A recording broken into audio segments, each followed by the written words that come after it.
Hey friends, Coast Chris here. Thanks for stopping by the channel.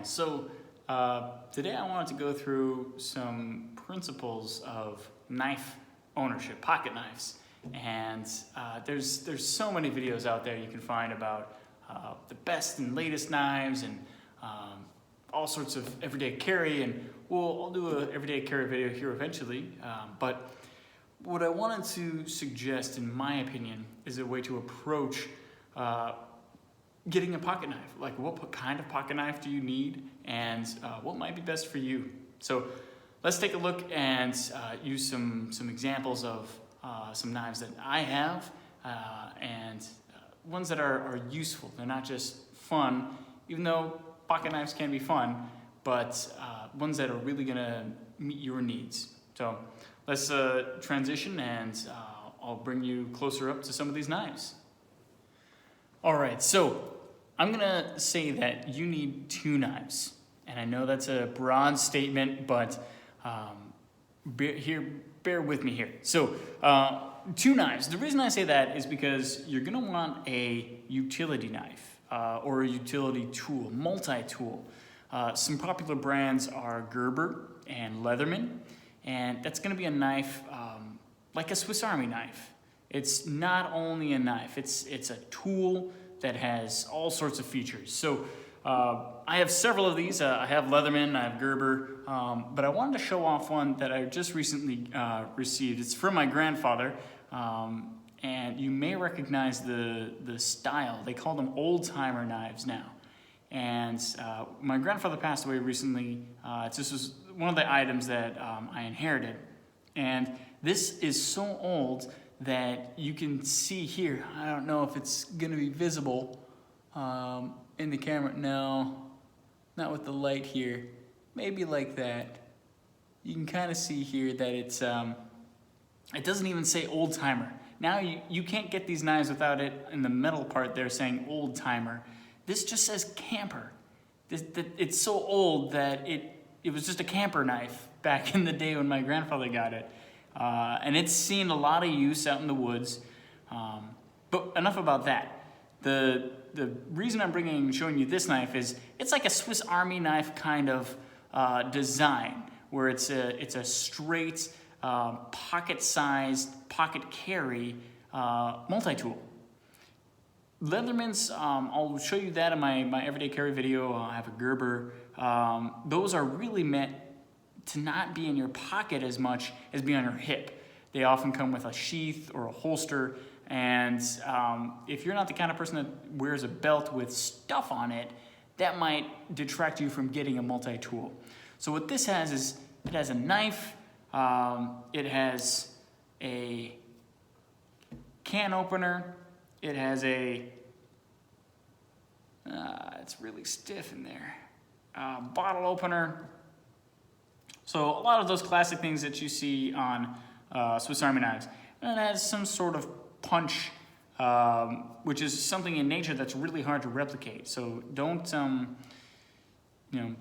diss the value of a punch, because when you need to punch through something to drill a hole, it's really hard to replicate that in nature. Actually, it's hard to make a tool that does that. So these four tools, like that's a multi-tool, and I recommend that you first get a pocket knife that's also a multi-tool. That can be in the version of like a Swiss Army knife kind of function like this, or it can be an old timer, but definitely get one of these first. And this, you can spend some money on this one. You don't have to by any means, but this one you're gonna wanna keep nice, you're gonna wanna take care of it. I need to lubricate it, this one obviously, because it's hard to get that bottle opener out. Bottle opener.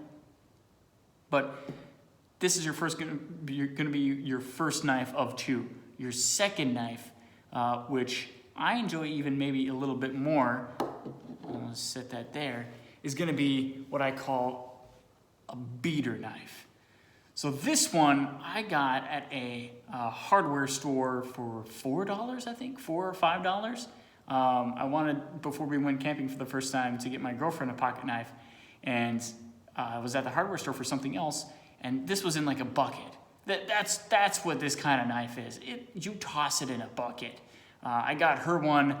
She's yet to ever use it, but at the same time, I was like, hey, I kind of like this one. It fit in my hand nicely. I've never had a camo knife before, but it doesn't matter.